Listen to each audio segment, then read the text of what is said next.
अस्सलाम वालेकुम दोस्तों, मैं हूं Majid Khan and you are watching Majid Khan मिलोटेक। तो दोस्तों मैं आज आपको सिखाने वाला हूं कि आप किस तरह अपने रेफ्रिजरेटर की एपरेटर की फ्लशिंग अच्छे तरीके से कर सकते हो।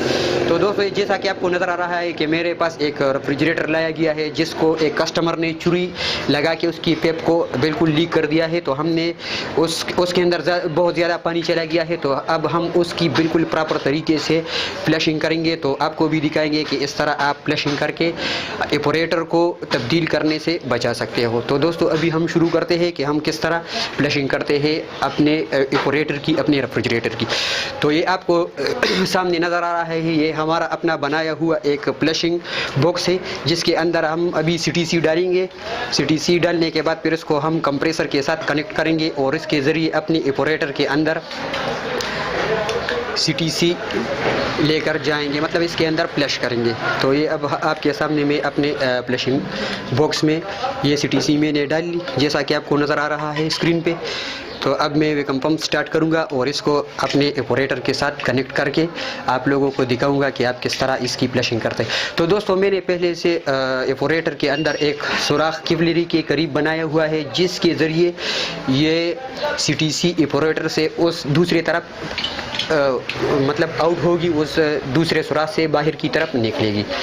तो अभी मैं अपने वेकम पंप को स्टार्ट करता हूं और आप लोगों को दिखाऊंगा कि किस तरह आप लोग फ्लशिंग कर सकते हैं। तो ये अभी हम कनेक्ट कर रहे हैं, ये कंप्रेसर की पाइप हमने कनेक्ट कर दी अपनी फ्लशिंग टूल के साथ। ये हमने कंप्रेसर की डिस्चार्ज पे पहले से लगा रखी है। अब हम कंप्रेसर को स्टार्ट करेंगे। तो ये नीचे आपको कंप्रेसर नज़र आ रहा है। तो अब हम कंप्रेसर स्टार्ट करेंगे। ये हमारा कंप्रेसर स्टार्ट हो गया और अब हम CTC आपको नज़र आएगी कि वो दूसरे सुराख से निकल कर जाएगी।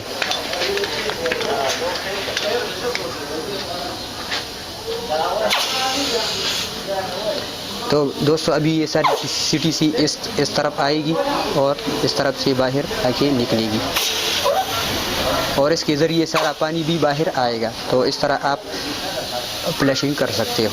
ये अभी आपको नज़र आ रहा है कि थोड़ी थोड़ी CTC इस तरफ पहुंच गई है और इसके लिए आपको रेफ्रिजरेटर को उल्टा होके रखना पड़ेगा, मतलब उल्टा रखना पड़ेगा आपको। कंप्रेसर वाली साइड आपको ऊपर रखनी पड़ेगी और इसके जो एपरेटर को उसको नीचे लाना पड़ेगा। तो ये एपरेटर अभी मतलब उल्टा पड़ा हुआ है।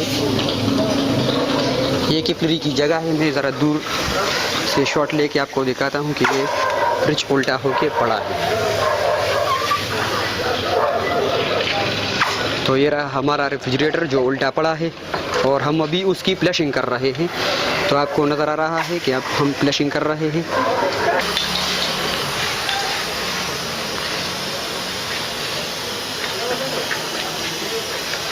ये हमारा फ्लशिंग टूल जो आपको नज़र आ रहा है, इसमें 2 पाइप लगी हुई है। इस एक के अंदर मतलब कंप्रेसर का प्रेशर जा रहा है और दूसरे से कंप्रेसर का प्रेशर निकल रहा है।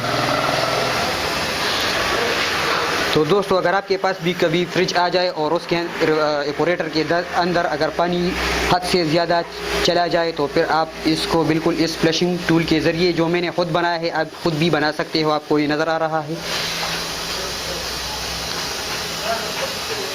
इसके अंदर हमने CTC डाली है और फिर इसको कंप्रेसर के डिस्चार्ज के साथ कनेक्ट कर दिया है।